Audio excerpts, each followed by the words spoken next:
آخر ایسا کیا ہو گیا تھا کہ حضرت امام حسین رضی اللہ تعالیٰ عنہ نے حکومت وقت کے خلاف کھڑا ہونا ضروری سمجھا اور بالآخر اپنی جان دے دی؟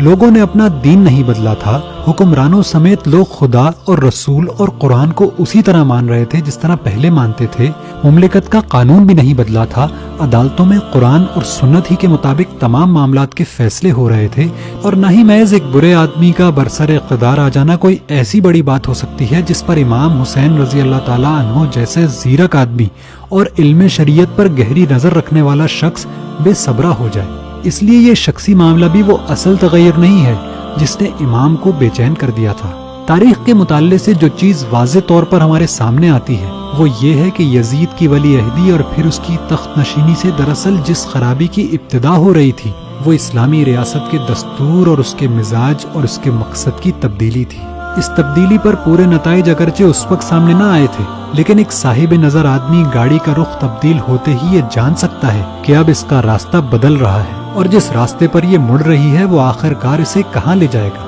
یہی رخ کی تبدیلی تھی جسے امام نے دیکھا اور گاڑی کو پھر سے صحیح پٹری پر ڈالنے کے لیے اپنی جان لڑا دینے کا فیصلہ کیا۔